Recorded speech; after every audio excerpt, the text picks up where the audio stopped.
네, 안녕하세요.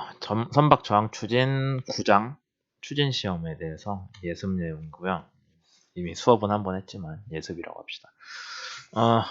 이번 챕터에서 주로 배우는 거는 크게 두 가지인데 하나는 실제로 선박의 추진 성능이 어떻게 되나. 빨간색으로 할까요? 추진 성능을 어떤 식으로 구성을 할 수 있냐라는 게 첫 번째 문제고, 두 번째는 걔를 알기 위한 모형 실험은 어떻게 해야 되나. 두 가지 내용을 다루고 있습니다.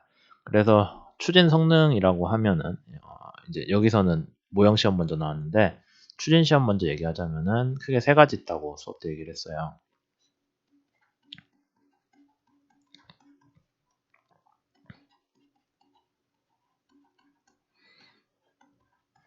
정확히는 저항 증가,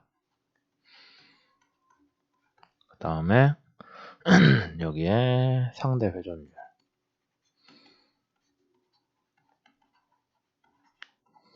그래서 이걸 설명을 하기를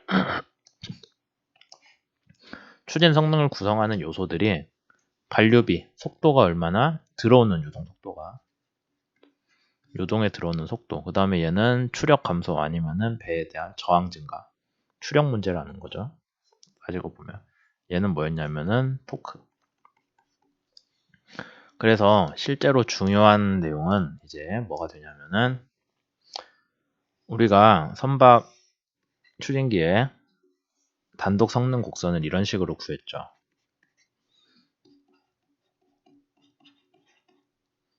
그렇죠? 이렇게 원래 10kq라고 쓴다고 하긴 했지만 쓸 때 뭐 KT, KQ 여러분들이 그림을 정확히 그릴 필요는 없지만 이런 식으로 떨어진다라는 거 알아둬야 되죠. 그렇게 했을 때 원래는 어떤 특정한 KT가 있을 때 거기에 대응되는 J가 있을 거예요. 그럼 그때가 JA라고 하죠. VA랑 ND라고 해서 나올 거예요. 그러니까 여러분들이 추력을 기준으로 봤을 때 그 추력이 나오는 전진비가 있을 거고, 그 전진비가 우리가 회전수 얼마로 돌렸는지 알고 있을 거고, 프로펠러 지름 알고 있으니까 거꾸로 얘기하면 VA가 나오거든요. 그렇게 되겠죠? 그러니까 이제 반류비라는 개념을 이해를 하고 있으면은 추진기가 배 뒤에서 작동을 할 때 들어오는 유동 속도가 느려진다라는 건 그림이 이상하지만 추진기가 갈 때 배는 V로 간다고 해도 추진기에 들어오는 속도는 V가 그대로 들어오지 않고 좀 느려진 VA가 들어오는데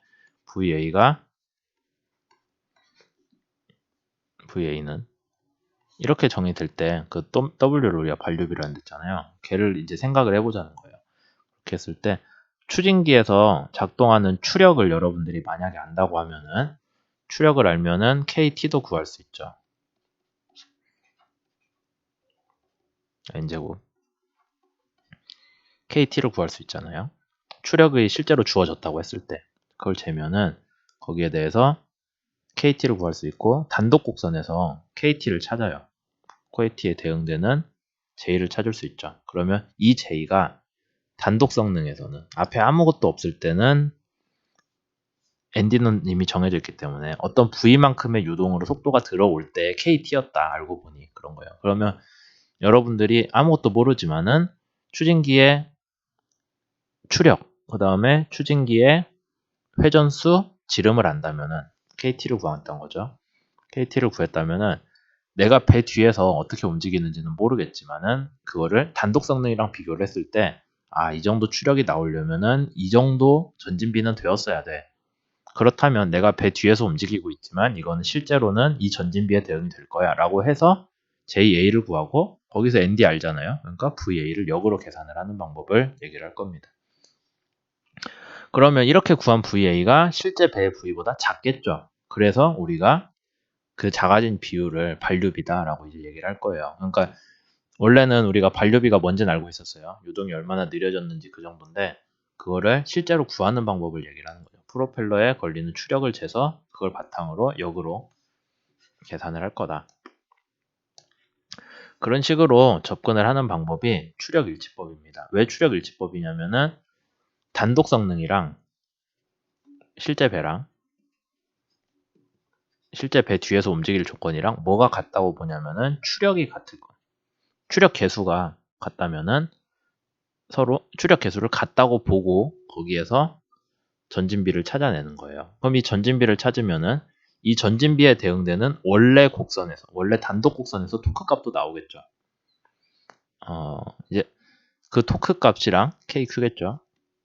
단독 성능이니까 KQ5라고 합시다. KQ5랑 실제로 여러분들이 여기 배 뒤에서 움직일 때 쟀던 KQ랑 비교를 해서 걔의 비율이 상대 회전 효율로 나오는 거예요. 그러니까 추력 일치법을 쓰자면은 우선 여러분들이 프로펠러 축에 대해서 추력을 재시고 그 추력의 KT를 구해서 KT를 대응되는 전진비를 찾아서 반류비, 그 다음에 그 반류비에서 단독 곡선에서 이 전진비의 KQ를 다시 찾으시고 KQ5예요. 단독 곡선에서 했으니 그 곡선이랑 실제 배 뒤에서 움직일 때 KQ랑 비교를 한다면은 상대 회전율이 나온다. 그 다음에 이렇게 잰 추력을 가지고 추력 감소비 구하는 거는 별개죠. 1 빼기 T를 거기에다가 추력을 곱해주면 얘가 R이 나오죠. 이걸 계산을 하면은 추력 감소비도 구할 수 있어요. 그래서 실제로는 배를 성능을 구할 때 반류비는 레이놀드 수에 따라 변한다. 추력 감소비는 모형 실성 그대로다. 상대 회전율도 그대로다. 라고 해서 해석을 하게 되는 거죠. 그게 추진 성능에 대한 얘기였고 이제 그거를 구하는 실험인 모형 실험에 대해 얘기를 할 건데 자항 시험이라고 합니다. 자항 시험은 우선 모형선이 있을 때 모형선에 프로펠러를 달아요. 러더도 달고. 그렇게 했을 때 원래 모형선의 속도인 VM이 있겠죠. 그 VM에서 모형이 외부의 힘 없이 도움 없이 그냥 그 속도로 쭉 가려면은 필요한 프로펠러의 회전수를 구할 수 있어요. 그러니까 원래는 배가 그냥 자기 속도로 간다고 하는데 그거를 실제로 재기는 힘드니까 배를 일정한 속도로 끌어요. 우선 배를 이렇게 고정을 해서 VM으로 끌어요. 끌면서 여기에 걸리는 힘을 재요. FT라고. 힘을 재면은 회전수가 0일 때는 뭐 뒤에 프로펠러가 있긴 하지만 저항이랑 비슷한 뭔가 값이 나오겠죠. n이 0일 때는 여기에 뭐 저항 더하기 뒤에 프로펠러가 안 돌고 있으니까 프로펠러의 저항도 있을 거예요. 이런 식으로 나올 건데 프로펠러를 돌리기 시작하면은 얘가 FD가 그러니까 원래는 프로펠러가 안 돌고 있으면은 배의 저항 더하기 프로펠러의 저항만 고려를 해가지고 걸릴 텐데 프로펠러를 돌리기 시작하면은 추력이 발생하니까 FD가 줄어들겠죠. 뒤에서 추가로 밀고 있으니까 그만큼 배를 끌고 가는 힘이 없어질 필요가 없어지잖아요. 그렇게 가다가 언젠가는 값이 0이 되겠죠.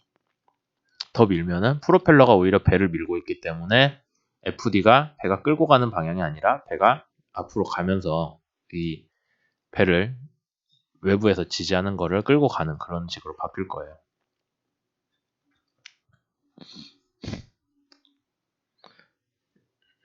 이제 이런 식의 문제를 여러분들이 생각을 할 수가 있고 그러면은 원래는 FD 외부에서 힘을 안 줘도 딱 그 속도로 가게 되는 그 회전수가 저항점인데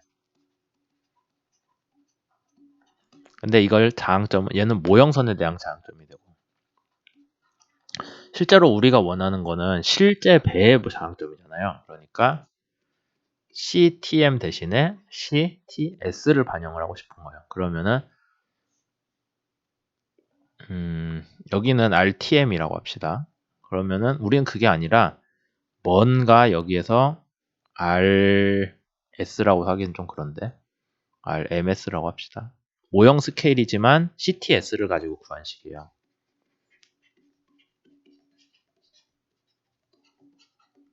이렇게 모형 스케일 값에다가 실선의 CTS 사실 뭐 CAA 같은 건 빼줘야 돼요. 얘는 위에 상부 면적이 없기 때문에 CAA 빼준 모형선에 대해서 모형선 전자항 계수 곱하기 모형선의 스케일 값을 해주면은 얘를 우리가 임의대로 RMS라고 합시다. 모형 스케일에서 구현한 실선의 저항이겠죠. 얘는 물론 CTS가 CTM보다 작기 때문에 RMS는 RTM보다 작을 거예요. 그러면 RMS랑 여기 잘못 썼네. 그렇다고 하면은 우리가 실제로 뭐 그냥 아무것도 없이 배를 끌면 RTM이 걸려야 되는데 RTM이 아니라 우리가 원하는 거는 실제 배랑 비슷하게 RMS가 걸리는 그런 조건을 원하는 거예요. 그러면 이 배에 저항이 RMS가 걸린다고 치면은 여기 외부에서 끌어주는 힘은 뭐가 돼야 되겠어요? FD는 이렇게 돼야겠죠. 그렇게 해줘야 우리가 이 배에 외부에서 어느 정도의 힘을 가하고 있을 때 실제 배에 저항점과 유사한 뭔가를 찾을 수 있겠구나요. 왜 이거를 계산을 해주냐면 이렇게 하면은 뭐 그게 여기가 FD쯤 된다고 하게요. 그러면은 회전수가 모형선의 저항점보다 좀 낮게 나오겠죠. 아무래도 밖에서 조금의 힘을 더 줘서 끌고 있으니까. 그러면 얘를 실선 저항점이라고 불러줍니다. 좀 회전수가 낮아요. 그래서 이 저항점을 도달을 했을 때 FD가 이 차이만큼 걸리고 있을 때 0이 아닌 거죠. 우리가 아까 0일 때가 저항점이라 했는데 걔가 아니라 이만큼의 외부 힘이 가해지고 있을 때의 추력과 토크와 회전수를 계측을 하는 게 저항시험의 핵심입니다.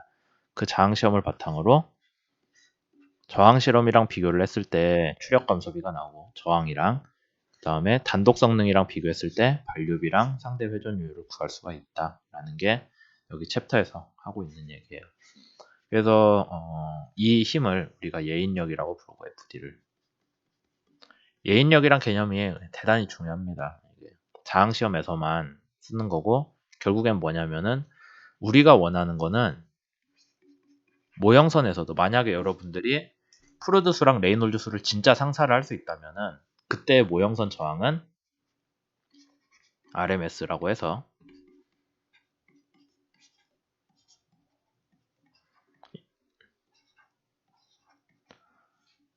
진짜로 프루드 수 레이놀드 수 상사까지 이룬 이상적인 환경이라면 이게 될 거예요.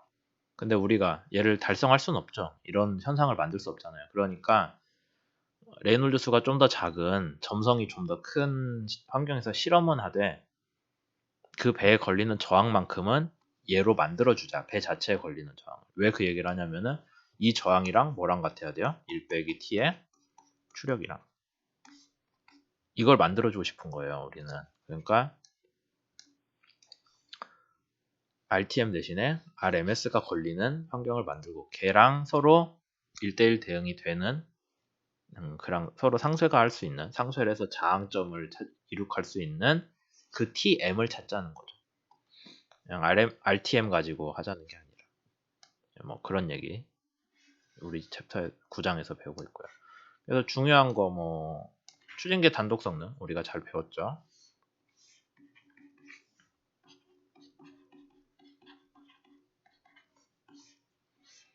이 곡선 나오는 게 추진계 단독 성능이고요. 레이놀드 수가 커지면은